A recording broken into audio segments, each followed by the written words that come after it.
दोस्तों, एक राजा था। उसे पढ़ने लिखने का बहुत शौक था। अब एक बार उसने अपने मंत्रियों के माध्यम से अपने लिए एक शिक्षक की व्यवस्था की। शिक्षक राजा को पढ़ाने के लिए आने लगा। राजा को शिक्षा ग्रहण करते हुए कई महीने बीत गए, मगर राजा को कोई लाभ नहीं हुआ।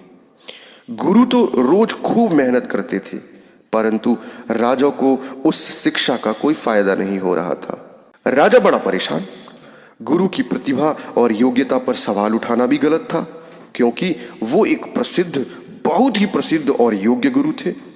आखिर में एक दिन रानी ने राजा को सलाह दी कि राजन, आप इस सवाल का जवाब गुरुजी से ही पूछ कर देखिए। राजा ने एक दिन हिम्मत करके गुरुजी के सामने अपनी जिज्ञासा रखी। हे गुरुवर, क्षमा कीजिएगा, मैं कई महीनों से आपसे शिक्षा ग्रहण कर रहा हूं, पर मुझे इसका कोई लाभ नहीं हो रहा। ऐसा क्यों है? गुरुजी ने बड़े ही शांत स्वर में जवाब दिया, राजन, इसका कारण बहुत ही सीधा सा है। गुरुवर, कृपा करके आप शीघ्र इस प्रश्न का उत्तर दीजिए। राजा ने विनती की। गुरुजी ने कहा, राजन, बात बहुत छोटी सी है, परंतु आप अपने बड़े होने के अहंकार के कारण इसे समझ नहीं पा रहे हैं और परेशान और दुखी हैं। माना कि आप एक बहुत बड़े राजा हैं, आप हर दृष्टि से मुझसे पद और प्रतिष्ठा में बड़े हैं, परंतु यहाँ पर आपका और मेरा रिश्ता एक गुरु और शिष्य का है।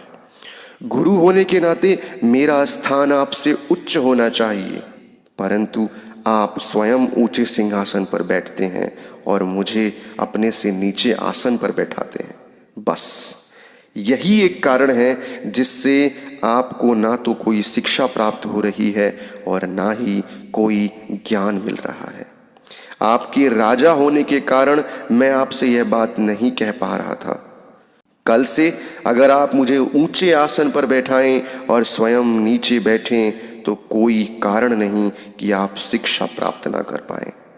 राजा को बात समझ में आ गई और उसने तुरंत अपनी गलती को स्वीकारा और गुरुवर को उच्च स्थान प्राप्त कराया। तो दोस्तों, इस कहानी में इतना ही। अगर आपको यह कहानी अच्छी लगी तो कहानियों का ढाबा चैनल को सब्सक्राइब कीजिएगा, वीडियो को लाइक कीजिएगा। हम आपके लिए ऐसी ही शानदार कहानियाँ सदैव लाते रहेंगे।